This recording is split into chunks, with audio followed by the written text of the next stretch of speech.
My trade was in coffee, spices, cheeses, that kind of thing. I stocked 6 kinds of olives. Some were fleshy and big, others tiny, like little dried black apricots.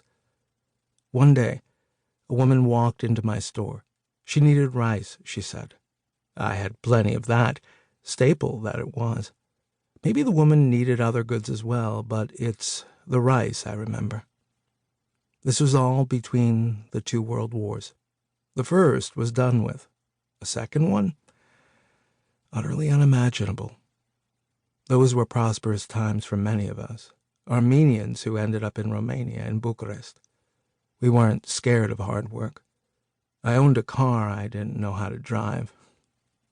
There goes the rich man, people said, as my chauffeur drove me along in my fine green felt hat, like a king. But anyway, the woman. She needed 2 kilos of rice. I weighed it out on the old-fashioned scale. You know, the kind with 2 hanging pans like Lady Justice uses. We chatted. Just the usual. Weather, politics, the health of Romania's king. She spoke Romanian with a bit of an accent. I was fluent in Armenian, Turkish, Romanian, and knew enough Serbian, even a smattering of other languages. I tried each in turn until my passable Greek brought a smile to her face. On her wrist, she wore a bracelet made of marcasite that caught the light when she moved her hand just so. Her scarf was 2 shades of stylish red. Sometimes there's the possibility of, well, the possibility of something. A reminder that there is a life force still, even after all that's happened. I wouldn't call it hope. It wasn't that. Maybe it never was, but still. Here you are, madame, 2 kilos of my most excellent rice, I said to her. Do you have all you need? Yes, good sir, she replied in her mother tongue. Thank you, and may God's blessing be upon you. She paid me, and I counted out her change. I was married, 2 children, settled in. Mind you, the marriage wasn't a joyous one, but it was a marriage. Devoted, yes. Joyous? No. I took my pleasure in talking with women, wondering, as I bagged the woman's rice, how to keep our conversation going. Did she have children? What was her husband's line of work? I fantasized she'd confessed to her own less than satisfying marriage. A man is allowed a fantasy, no?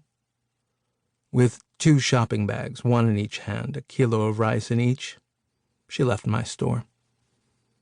I suppose I still had a smile on my face as she walked away. What did her neck look like under her scarf? But I never strayed, not even once, I assure you. Not entirely because I was an honorable man, though I want to think that I am, but because I was a coward. I always have been. That night I suddenly realized I'd charged her too much. She'd paid for 2 kilos and a half. My attention had obviously been elsewhere. I tossed and turned in bed, absolutely miserable. My wife told me to go to sleep. I'd forget about it by tomorrow, she said.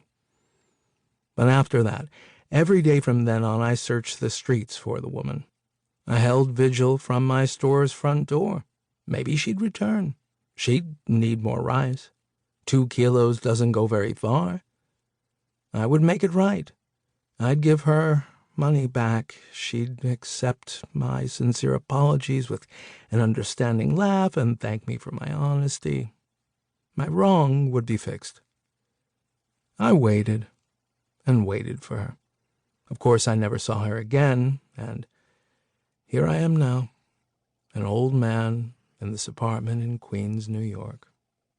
I've been here nearly 20 years, since the 1960s.